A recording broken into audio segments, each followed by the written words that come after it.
You began your entrepreneurial journey by learning enterprise and entrepreneurship skills, using creativity, doing innovation, developing effectual thinking, and then framing problems with jobs to be done to develop a new value proposition.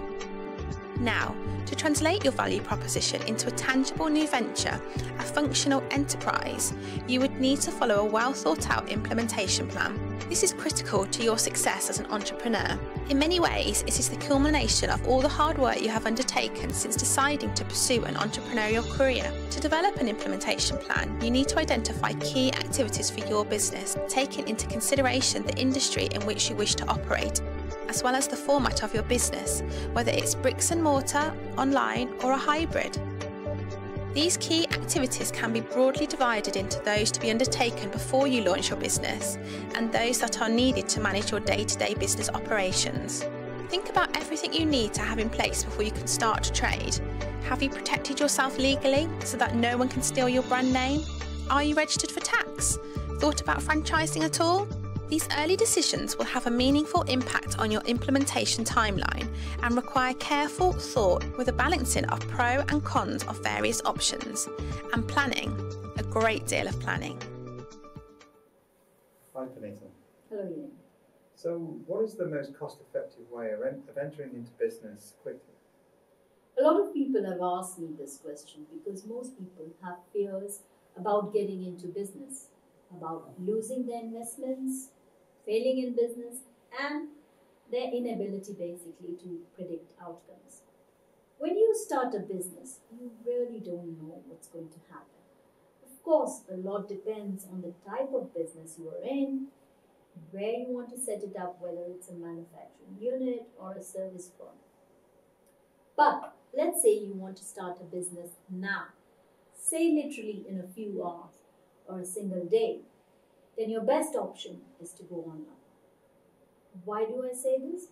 This is because by going online, getting into business can be done in a cost-effective manner and more importantly, in a short time span. Let's say you were thinking about selling artwork. You've developed good relationships with student artists at the local university who find it difficult to find customers. You could quickly create a Facebook page within a few minutes that you have, provided you have the images of the artwork and the profiles of some of the artists. You could then start receiving orders on the same day and receive commissions on the artwork you sell. In this case, your success pretty much depends on how well you promote your Facebook page. Think about the startup costs you have saved by just investing in sweat equity and working from your own home. Once you've scaled up your business, you could go on to list your artwork on established artwork websites for subscription fees. Similarly, you can use Instagram and you could sell other products as well through this approach, such as handicrafts or natural makeup. If you think about it, developing countries have immense opportunities to develop online platforms as a business venture, as an increasing number of citizens in these countries have started to shop online thanks to mobile phones, mobile broadband, and non-bank-based payment gateways, such as cash and delivery. So, a lot of entrepreneurs decide not to register their business, which could be risky, but what are the advantages of business registration? Even it is not illegal to do business without adequate registration. You could operate as an unregistered sole proprietor, for example, but registering your business certainly helps in other ways. For example, if you are operating as an unregistered sole trader, then you are personally and financially liable for your business. If things go wrong, say your business fails, or you face litigation, then your personal assets could be seized by the court for liquidation. However, if you choose to register your business, then your business is liable for the losses, not you personally. A formal registration will also attract customer trust. They'll know that they're dealing with someone operating professionally and that they have recourse through formal procedures to have their grievances against you addressed. Other registered businesses whom you might be dealing with will also find it easier to work with you through formal channels. At a later stage, getting access to credit from banks and equity investment from investors would also become possible. You cannot apply for loans or expect equity investment till the time you have formal registration. So it does make sense to register your business. Registration also helps with continuity. Say your health suddenly worsens and you cannot continue to run the business. Then you may want to sell your business and exit. A registered business is an asset that can be passed down either through inheritance or it can be sold by the owner, thus enabling continuity of the business entity. We can best understand the importance of registration by considering a scenario. Say you start a transport company that you use for delivering goods from wholesalers to small retailers. One day, one of your vehicles meets with an accident. A collision that causes serious damages to another private vehicle and injuries to its driver. Your business has taken a hit as you repair your damaged vehicle, but this is the smallest of your problems. Say the injured driver sues you for substantial damages in court. To settle these claims, how much money you lose really depends on the nature of your business and whether you've registered it or not. If you're running an unregistered business, your personal assets, that is your house, cars, bank savings, may be used to settle any outstanding claims that the business cannot settle. But if the business was registered as a limited liability entity, only your business will be paying the damages as it is recognized as a separate entity from you. So you see, it makes sense to register your business.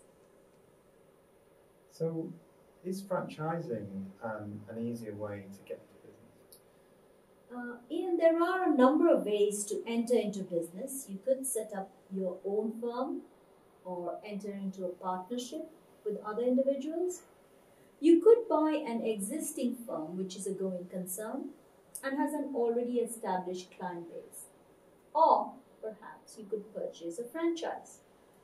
Franchising has emerged as an alternative to setting up your own business in many developing countries.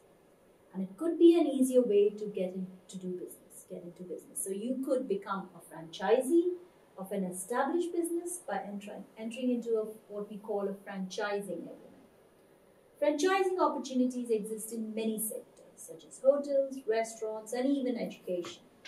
The franchisor licenses their knowledge and gives you rights to the franchisee to sell their products or services. The franchisor also helps with advertising, training, and setting up the business. Basically, everything you need to start an operation. Your risk of failure is much lower because you are associated with a tried and tested business model that has worked in other locations. So, it should also work for you. The franchisor will make sure that you do well because if you close down, it damages their reputation.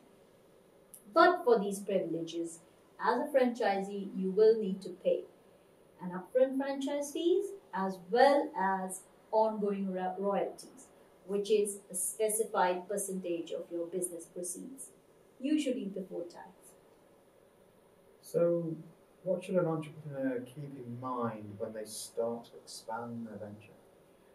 See, Ian, the dominant model of doing business in developing and emerging economies, and in fact in most countries around the world, is the family business.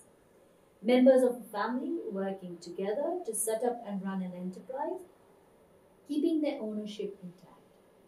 Family businesses can run into problems, mostly succession planning, which is not easy.